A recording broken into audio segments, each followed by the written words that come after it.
صوم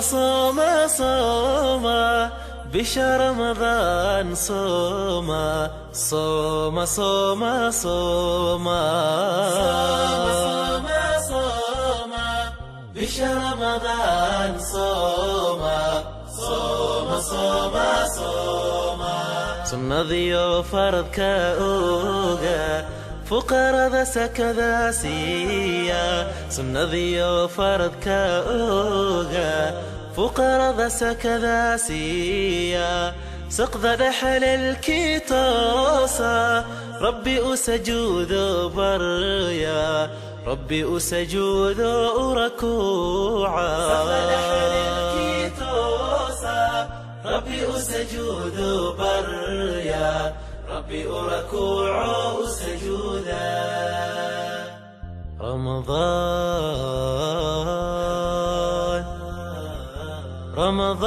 رمضان رمضان كريم رمضان رمضان رمضان كريم لك باب التوبة مفتوح والقرآن دواء الروح وعبير بالخير يفوح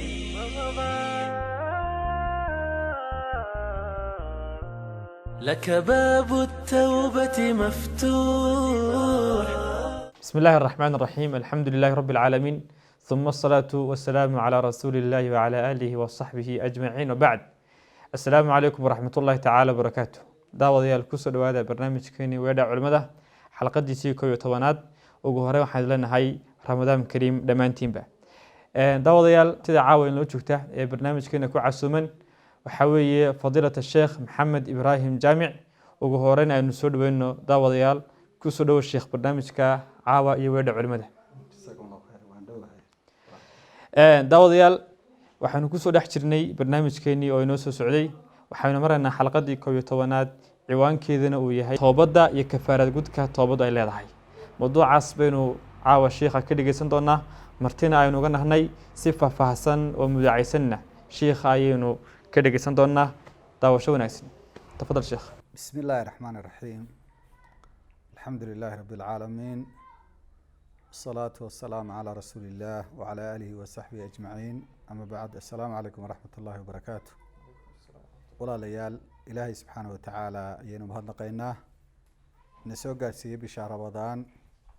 ilaahay subxaana watacaala waxaan weydiisanaynaa dhammaadkeedana inuu ina gaarsiiyo inagoo caafimaad qabna oo cibaadadaas sidii ugu wanaagsan u gudanay. kelmaddeenu maanta insha allahu tacaala waxay ku saabsan tahay waxyaalada sababta u noqda qofka in dembigiisa la dhaafo oo ilaahay subxaana watacaala uu dunuubta dadka uu kaga tirtiro. waxaynu ogsoonahay walaalayaal, qof kasta oo muslimi waxyaalada hamigiisa ku jira ee uu jecel yahay inuu helo waxaa ka mid ah inuu adduunyadan ka baxo, laga sabootiyo isagoo waxa weeyaan dunuubtiisa la dhaafay, xasanaadkii uu shaqaystayna loo laban laabay oo loo badiyey. sidaa daraaddeed ayaa ilaahay subxaana watacaala xikmaddiisa waxaa ka mid ah qofku adduunyadan intuu joogan inuu imtixaan ku jiro, in ilaahay subxaana watacaala uu ku imtixaamay bani aadamka waxyaalo la cadow ah oo kala dagaalamaya dembigiisa in la dhaafo, bal u qurxinaya amba kuba ridaya dunuubta inuu ku dhaco. waxaa la yidhaahdaa qofka cadowgiisa ugu weyni waa 3 midkoodun. waa naftiisa ku dhex jirta, waa shaydaanka oo ku dhaar ku maray inuu waxa weeyaan naar ku hubsado nebi aadam duriyaddiisa. ta saddexaad waxa weeyaan hawada oo qofka oo naftiisa waxa ay jeclaato u hoggaansama oo raaca. sidaa daraaddeed ba ilaahay subxaanahu watacaala waxa uu leeyahay ina nafsa la ammaaratun bisuu. naftan ilaahay subxaana watacaala inagu abuuray waa mid uu badan yahay inay amarto qofka xumaanta oo loo baahan yahy qofku inuu ka digtoonaado. sidoo kale shaydaanka ilaahay subxaanaه watacaala ayaa inooga diigay alam axad ilaykum ya bani aadam anlaa tacbuduu shayطaan inahu lakum caduw mubiin. waynagala dardaarmay ilaahay subxaanaه watacaala shaydaanka, waxaanu inoo sheegay inuu cadow cadaawadiisa cadaystay inuu yahay. sidoo kale ilaahay subxaanaه watacaala hawadeenna inaynu raacno ayuu inoo diiday, bal waxau inoo sheegay cidda hawadiisa raacdaa inay cidda ugu baadiyeysan ay tahay. ara'ayta man itakada ilaahahu hawaah fa anta takunu calayhi wakiila. sidaa daraaddeed walaalayaal, qofku waa inuu ku dadaalo waxyaalada sabab u noqon kara ee qofka dembigiisa lagu dhaafi karo inuu aada iyo aada ugu dadaalo. waxaa ka mid ah waxyaalada dembi dhaafka lagu helo ee loo baahan yahy qofku inuu dadaal ku bixiyo aliimaan walcamal asaalix. qofka in iimaan laga helo, camal wanaagsanna uu la yimaado, oo ilaahay subxaanaه watacaala uu tilmaamay wاladiina aamanuu wacamiluu الصaalixaat lanukafirana canhum sayi'aatihim walanajziyanahum axsana aladii kaanuu yacmaluun. ilaahay subxaanaه watacaala wuxuu inoo tilmaamayaa dadkii iimaanka laga helay camal wanaagsanna shaqeeyey, waa camalka ilaahay daraaddiina loo sameeyo, sunnadana la waafajiyo, kuwaas buu ilaahay subxaanaه watacala leeyahy dembigoodii waanu dhaafi doonaa buu rabbi leeyahy subxaanaه watacaala. nebigeenuna salى اllahu عalayhi wasalam xadiis saxiixa abi hureyra uu nebiga ka warinayay salى اllahu عalayhi wasalam ayaa waxaa ku jiray tuftaxu abwaabu اljanna yowma اlاثnain wa yowma alkhamiis. maalin kasta oo isniina iyo maalin kasta oo khamiisa nebigu salى اllahu عalayh wasalam wuxuu inoo sheegay in albaabada jannada la furo oo la ballaqo, fayukfaru likuli cabdin laa yushriku biاllahi shay-a, oo loo dembi dhaafo qof kasta oo ilaahay subxaanaه watacaala aan shirig yeelin. xadiid kale waxay tilmaamayeen ilaa 2 qof oo caloosha wax iskugu haya mooyaane dadka inta kale waa loo dembi dhaafaa maalinta khamiista iyo waxa weeyaan isniinta, oo dadka waxa camalkooda sare marka kor loo qaado labadii wax isku haya iyaga dub baa loo dhigay in la inta ka heshiinayaan. sidaa daraaddeed bay tahay inaynu ku dadaalo aliimaan walcamal asaalix. arrinta labaad ee qofka waxa weeye dembigiisa lagu dhaafayo waxaa ka mid a qofku inuu dunuubta waaweyn uu ka fogaado. ilaahay subxaanaه watacaala kuwa yareer buu markaa ka dhaafaya. waanu rabbi inoo sheegay subxaanaه watacala in tajtanibuu kabaa'ira maa tunhawna canhu nukafir cankum sayi'aatikum wanudkhilukum mudkhala kariima. ilaahay subxaanaه watacala wuxuu leeyahy haddaa ka fogaataan kabaa'irta oo dunuubta waaweyn ah ee shuruudda u baahan, waxaanu idinka dhaafaynaa yani waxa weeye wixii laydinka reebaya sayi-aadkiina aan idinka dhaafaynaa buu leeyahy rabbi subxaanahu watacaala. ilaahay deeqdiisu way ballaadhan tahay, naxariistiisuna waa waasic. waxaa loo baahan yahay markaa waxa weeyaan qofka muslimkii inuu ka faa'iideysto fursadda ilaahay subxaanaه watacaala uu kaga dhaafayo dunuubta. lidalika ayaa nebigu wuxuu lahaa calayhi الsalaatu wasalaam alsalawaat اlkhams, salaadaha shanta, waاljumcatu ilaa jumca, iyo waxa weeye salaad jumco ilaa salaada kale jumcaha kale laga gaadhayo, waramadaanu ilaa ramadaan, ramadaan ilaa bisha kale laga gaadhayo, ramadaanta kale mukafiraat lima beynahuna ida اjtunibat اlkabaa'ir. yacni waa maxay? salaad ilaa salaada ka gaadhaysa dembigi baa lagaaga dhaafaya intii labadaa udhexeeyey. jimco ilaa jimco inta udhexaysa wixii dembigeeda gashaa lagaaga dhaafaya. bisha ramadaan ilaa ta kale laga gaadhay waxaad gashaa ta kale markay soo gasheed soonto lagaaga dhaafaya. nebigu calayhi salaatu wasalaam wuxuu raaciyey waa goorma waxa weeyaan haddii laga reebtoonaado dunuubta waaweyn ayaa dembi dhaafkaa weyn ilaahay subxaana watacaala si ilahay naga dhigo kuwa fursadaas ka kulma. waxaa ka mid ah waxyaalada markaa dembiga lagu dhaafo atawba asaadiqa amba atawba nasuux, towbadda dhabta ah amba towbadda waxa weeye shuruuddeedu ay u dhamayska tiran tahay. ilaahay subxaana watacaala uu ammaanay oo ilaahayna faray yaa ayuha aladiina aamanuu tuubuu ila allahi towbata nasuuxa. dadkii iimaanka laga helayow toobad keena oo ilaahay u toobad keena towbad nasuuxa.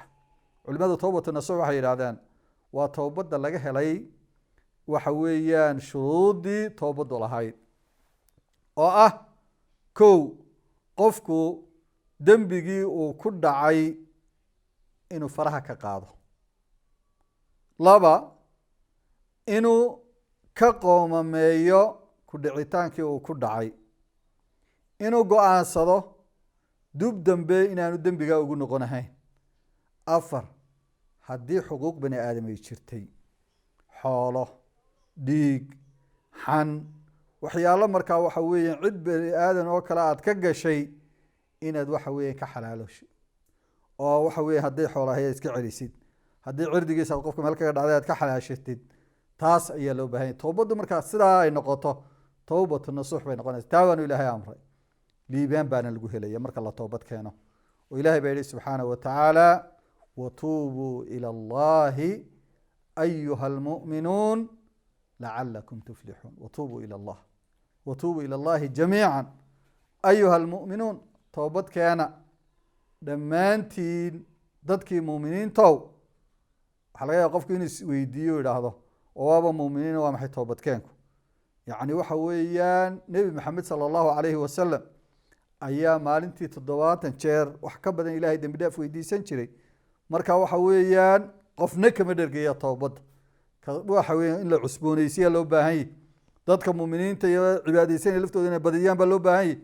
ilaahay markaa wuu inoogu dhawaaqay wuxuu leeyahay dhammaantiin toobad keena muuminiintii waa liibaanaysaane. liibaanna waa inuu wada baahanay adduun iyo aakhiraba inaynu ku liibaano walaalayaal. towbaddaana lagu helayaa. sidoo kale waxaa ka mid ah yacni waxa weeya waxyaalada lagu kasbanaayo amba lagu helaayo yacni waxa weeyaan ilaahayna dunuubteenna dhaafa, dunuubteenna culaysisay ee dhammaanteen aynu ku dhacayno. kullu bani aadam khadaa wa khayru lkhadaa'ina tawaabuun. siduu nabigu sheegay alayh slam bani aadam oo dhan wuu gafaa, waxa ugu khayr badan laakiin kuwa gafkooda ka soo noqda. waxaa ka mid a istikfaarka aynu badino, ilaahay aynu dembi dhaaf weydiisano, ilaahay aynu dembi dhaaf weydiisano. oo nabigeenu sala allahu calayhi wasalam inoo sheegay in badan yacni waxa weeyaan inaynu ilaahay dembi dhaaf weydiisano. salaada markuu ka baxo buu rasuulku ina baray kelmadda ugu horeysa aynu odhanayna markaynu salaamo naqsano astakfir ullah astakfir ullah astakfir ullah inaynu idhaahno. macnaheedu waa maxay? ilaahay dembi dhaaf baan ku weydiisanaya, ilahay dembi dhaaf baan ku weydiisanaya. sidoo kale uu nebigu lahaa sala allahu calayhi wasalam qofka istikfaarka joogteeya ilaahay subxaanahu watacaala cidhiidhi kastoo ku yimaada waxa weeyaan wuu ka saaraa. hami kasta iyo waxa weeyaan murugo kasta ilaahay subxaanahu watacaala wuu ka dulqaadaa. waxaanu ka arsaaqa meel aanu ka filanahayn ayuu ilaahay subxaanahu watacaala ka arsaaqaa. ilaahayna wuxuu lahaa istakfiru llaha ina allaha kaana gafuura raxiima. ilaahay dembi dhaaf weydiista. ilaahay subxaanahu watacaala waa gafuur, waa dhaafe. ilaahay waa dhaafaya dembiga laga galo, waa raxiim oo uu naxariis badan yaho muuminiinta iyuu si gaara ilaahay subxaanahu watacala ugu sii naxariistaa. sidaa daraaddeed waxaynu u baahanay walaalayaal inaynu aada iyo aad aynu u badino ilaahay subxaanahu watacaala inaynu dembi dhaaf weydiisano. oo nebigu calayhi salaatu wasalaam xadiid kale oo abi dar uu warinayey ayaa waxaa ku jiray yaa cibaadii inakum tukhti'uuna billeyli waannahaar. addoommadaydiyo ilaahay subxaana watacaala addoommadiisa ula hadlaya, si dabacsan buu ula hadlayaa, si markaa waxawey turitaan iyo naxariis buu ilaahay ula hadlayaa. addoommadaydiyo habeen iyo maalin waa dembaabaysa. waa sidaynu walaalayaal ku wada dhacayno. wa ana akfiru dunuuba jamiica. dunuubtoo dhan baan aniguna dhaafaa. faastakfiruunii akfir lakum dembi dhaafi weydiista waan idiin dhaafaya buu leeyahy rabbi subxaana wa tacala. ilaaha deeqsiga ee raxiimka baa ilaahay weydiista waan idiin dhaafayaa. waxaa ka mid a walaalay waxyeelada dembiga lagu dhaafo weysadan aynu weyseysanayno ee aynu salaada markaynu u diyaar garoobayno. waxa loo baahan yahay qofku inuu niyeysto inuu dembi dhaaf ku helayo. oo nabigeenu sala allahu calayhi wasalam waxau inoo sheegay qofku xubin marka uu maydho wixii dembi uu ku galay ee xubinta hadday dhihiisa wax ku eegay, hadduu gacanta wax ku geystay, hadduu lugta xumaan ugu socday, waxa weeyaan ilaahay inuu markaa waxa weya biyahaas uu mariyey uu kaga tirtiraya dhibicda ugu dambeysa biyaha uu dembiga uu ka raacayo. sidaa daraaddeed baa nebigu sala allahu calayhi wasalam intuu weysiistay ayaa cuthmaan bin cafaan xadiid uu ka warinayo ayuu saxaabada hortoodiiba cuthmaan ku weyseystay. markuu weysadii dhammaystay ayaa waxa u sheegay siduu kasoo wariyey markaa mawlihiisi xumraan la odhan jiray ayaa waxa uu yihi qofka u weyseysta man tawada'a haakada, qofka u weyseysta sidaas oo kale waxa weeye kadibna tukada 2 ragcadood gufira lahu maa taqadama min dembi, dembigiisii hore ayaa la dhaafayaa, bal waxay u noqonaysaa salaadii uu tukadiyey intuu usoo socdayna fadiilo dheeraada ayay u noqonaysaa. waxaa ka mid a waxyeelada loogu dembi dhaafo qofka salaada loo soconayo. intaa loo sii socdo tallaabana ilaahay dembi buu kaaga dhaafaya, midna darajo kugu kor qaadaya. nebigu sala allahu alay waslm wuxuu lahaa ma idiin tilmaamaa wuxuu ilaahay dunuubta idinkaga tirtiraayo, darajaadna kor laydinku qaadayo, waa weysadoo gaadhsiisaan intii la maydhayey iyo tallaabada u qaadaan xagga masaajidka iyo salaada salaad ku sugtaan ayaa ka mid a waxyaalada markaa waxa weeyaan dembi dhaafka lagu helayo. waxaa ka mid a walaalay inagoo soo ururinayno sadaqaadka iyo in wax lala baxo waxyeelada dembi dhaafka lagu mutaysto ayay ka mid tahay. uu nabigeenuna sala allahu calayhi wasalam inoo sheegay uu lahaa waxa weeyaan asawmu junna, yacni soomku waa gaashaan, wasadaqatu tudfiu lkhadii'a, sadaqaduna gefka ayay markaa waxa weeyaan tirtirtaa. waxaa ka mid ahaa waxyeelada dembiga lagu dhaafo xajka iyo cumrada loo baahanya qofku inuu badsado waxa weeyaan inta uu awoodi karo, faralka xitaa markuu guto inuu sunayaasha ku ceshado ayaa markaa dembi dhaaf lagu helaa. nebigu wuxuu lahaa taabicu lxaja walcumra, xajka iyo cumrada iska dabageeya oo in badan la kaalaya. waxaa yeelay fainahumaa yanfayaani alfaqra wadunuub, dembiga iyo faqriga ayay qofka ka tirtiraan xajka iyo cumradu, sida markaa waxa weeyaan daxalka waxa baalka kiirka la yidhaahda markaa xadiidka uga tirtiro oo kale ayaa markaa waxa weeya uga tirtirayaan. qodobka 9aad waxaa ka mid a waxyeelada dembi dhaafka lagu helo yani waxa weye almasaa'ib, qofka dembiye waxyeelada soo gaayay, xanuun hadday tahay, dhibaato hadday noqotay, qof aad jeceshay oo waxa weya dhintay hadday tahay, xoolahaaga wax ku yimaadaan hadday tahay, jidhkaaga wax soo gaadhaan hadday tahay, waxyeelada waxaa loo baahan yahay in ilaahay loogu sabro subxaana wa tacaala, loona adkaysto. dembi dhaaf ayaa lagu helaa sida nebigeenu inoo sheegay sala allahu calayhi wasalam. xataa qodaxda qofka mudaysa ayuu nebigu sheegay sala allahu calayhi wasalam in dembi dhaaf lagu mutaysanayo. ilaahay baynu weydiisanaa subxaana wa tacaala inuu dunuubta inaga dhaafo, waxa weye xasanaadna inoogu bedelo gaf wixii aynu gallay, towbadda wanaagsanna geerida ka hor ilaahay subxaana wa tacala ina waafajiyo. sala allahu calaa sayidina maxamed wala alihi wasaxbi wasalam. jazaahu allahu khayran sheikha, kelmadda naafica uuna siiyey allah inagu anfaco, hana inaga yeelo kuwii qaata noloshoodana ku saleeya mawduuca qiimaha leh ee sheikhu inoo jeediyey. daawadayaal sidii inoo ahayd caadadaba waxaynu sheikha weydiinaynaa 2-3 su-aalood iyadoo runtii waqtiguna uu gabaabsi yahay, waqtiguna ina eryayo. sheikh su-aasha waxay leedahay maadaama toobadaad ka hadashay aad dadkana ku dhiirigelisay muhiimna ay tahay waajibna ay tahay xukum ahaan la oran karo, shuruud ma leedahay qofku haddii uu la yimaado ay ku ansaxayso, sama leedahay mawaanic haddii qofku uu sameeyo aanay toobadaasi aanay ansax noqonin? toobaddu shuruud bay leedahay sida culimadu ay sheegeen. waa waajib horta qofku inuu toobad keeno. shuruuddeedana waxaa mithla kelmadda waxbaa qaar ka mid aan ka sheegay. qofku waxa weeyaan marka uu toobad keenayo, marka koobaad dee waxa weeyaan inuu ilaahay subxaana wa tacaala usoo noqdo. dembi haddii uu galay, dembigii uu gacanta faraha kala baxo, inuu go-aansaday inaanu dib ugu noqonahayn, inuu ka qoomameeyo ku noqoshada uu markaa dembiga waxa weye samayntii uu sameeyey, wixii xuquuq ahayd inuu iska celiyo oo iska ka xalaashado ciddii uu ka galay. shuruudda ugu muhiimsani waxa weeyaan inahaasi weeyaan. sidoo kale yani waxa weeyaan waxyaalada mawaanicda ah waxaa ka mid ah dee waxa weeyaan qofku yani waxa weeyaan dembi markuu ku dhaco inuu haddana intuu toobadkeena uu dib ugu noqdo inaanu dhaqan ka dhigan oo waxa weeyaan ilaahay subxaana watacala kol hadduu u toobad keenay waxa weeyaan uu ogaaday inuu ilaahay ku farxaayo yani waxa weeyaan toobad keenay. waxaa dhacda mararka qaarkood dadka qaar inay dembi ku dhacaan oo waxa weeyaan sidin baa laga sheegay meelaan kasoo noqdo ma jooge yani waxa weeyaan is idhaahdo malaa dembi dhaaf kuu yaala ma jirto.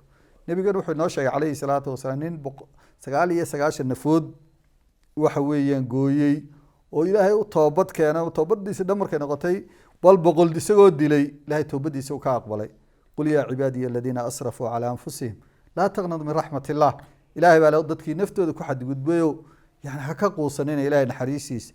marka waxaanu leenahay qofka toobadda ilaahay horta wax ka hortaagani ma jirto, laakiin waxaa aada iyo aada loo baahan qofku inuu ka digtoonaado inuu waxa weeyaan dee aanay caado ka noqon intuu dembigii galo haddana astakfirullah aanoo noqone qofka go-aankiisa uu adkaado. haddii kale waxay noqonaysaa qofka toobadiisa in aanay dabacsantahay oonay sax ahayn. acmaashana waxa weeyaan qofku hadduu joogteeyo xumaanta waxa laga yaaba badda inay saacadiis ay ku dhacdo isagoo dembigii ku dhex jira. wallahu aclam. sheekh waxaa jira oo su-aasha ugu dambeyse dad badan oo xumaanad sameeya ama macaasi la yimaada oo kooranaya ilaahay waa qafuur raxiim, ilaahay waa dembigu waa haddaan toobad keeno iga aqbalaya, laakiin dunuubtii mar walba ku dhex jiro oo marka tiri waa arrinkaa iska daana markiiba soo daliishanaya aayadda wakaana allahu qafuura raxiima. dadka walaalaheena waxaynu leenahay caynkaas oo kale sidaa su-aasha loo dhigay caado ka dhigtay. horta ilaahay waa qafuur raxiim, sidoo kale waa shadiid ulciqaab weeye. waa u naxariistaa ilaahay waanu ka aqbalaa ciddii usoo noqoto, bal ilaahay wuu ku farxaa. oo nebigu sala allahu alay waslm tusaale aada u la yaab leh ayuu inoo sheegay sida addoonkiisa usoo noqonaya ugu farxo. nebigu calayhi salaatu wasalaam maalin maalmaha ka mid ah ayuu saxaabada u tusaale wuxuu yihi ka warrama mid idinka midi hadduu socoto yahay oo meel garo go-ana uu maraayo oo waxa weeyaan uu wato daabad sahaydiisii iyo wuxuu sitoo dhamiba ay u saaran yihiin oo kadibna waxa weeyaan cidladii uu socday geed hadhkii yaro seexday gaadiidkiisina halkan ku xidhay. kadib goordhow soo toosayo arkay waxa weye kusoo toosay iyadoo waxa weye gaadiidkiisii iyo wixii u saarnaa toona aanay meeshii joogin. deydeye oo ka quustay waxa weeyaan geerintuu isku salimay halkan iska seexdo is yidhi halkan waad ku baktidid oad ku dhimatid kol haddaad waxa weeye meelaad gaadha aanay jirin. nebigu sala allahu calay waslm wuxuu sheegay kaasoo haddana soo seexatay markii labaad markii uu seexday ee indhaha kala qaaday arkay daabadiisii oo hortaagan siduu u farxaya waa si weyn. nebigu wuxuu leeyahay ilaahay baa kaga farxad badan kaas siduu daabadiisa ugu farxayo. sidaa daraaddeed waxaynu leenahay horta ilahay naxariistiisa aan laga quusanin. dadkaa waxa weyan ka caado dhigtay yacni waxa weeyaan ilaahay subxana watacala naxariistiisa way ballaarantay, laakiin dadka usoo noqda ee ilaahay albaabkiisa garaaca ayay naxariistaasi u diyaarsan tahay. qofka laakiin xadhigga ilaahay gooya ee waxa weeyaan aan la iman wuxuu marka ilaahay ugu dhowaado waa loo baqaya. marka waxaan leeyahay dadka walaalahaya ee waxa weye kelmaddan ay gaadhaysa meel kastoo ay joogaan, bisha Ramadaan waa fursa litawba. dembi kastood ku dhex jirto waxa weeyaan ood ka faraha ka qaado ilaahay waa ka aqbalaya toobadkeenka, waanu ku soo dhaweynayaa. ha quusanin adigu, hana noqonin dadka bisha Ramadaan oo keliya ilaahay u soo noqda subxaana watacaala. dadka Ramadaan caabudo oo keliya ha noqone waxaad noqotaa qof go-aan maanta qaadanaya, go-aankiisaasina uu yahay inta geerida ka horeysa inuu noqonayo qof toosan ilaahay subxaana watacaala jidkiisana waxa weeyaan u jeexay maraaya. taas baan ilaahay subxana watacala uga rajeynayna. marka ayaan dadkaas waanu naseexaynaynaa, yani waxa weeyaan aad bay u badan yihiin. waxaana dad badan ku keenta is odhan karnaa cabsi ku jirta iyo nuqsaan, yani waxa weeyaan dunuub horey galeen ayuu markaa baabkaa waasicsanayaa. kadibna waxa laga yaaba inay sidaa kusoo gaadhaba dee ajashi goodhowna waa xasanaad waxa lagu kala hormarayaa. hadday xasanaadkaagu yaraadaan dee naar baad gelaysa walciyaadu billaah, hadday xasanaadkaagu badnaana janno ayaad gelaysa, waana janno halkan wada dooneynaa. waxa weeyaan markaa ilaahay subxaana watacaala kuwa dembigooda la dhaafo haynaga dhigo, kuwa jannooyinkiisa ku kulmana ilaahay haynaga dhigo. sala allahu calaa sayidina maxamed wacala aalihi wasaxbihi wasalam. السلام عليكم ورحمة الله وبركاته.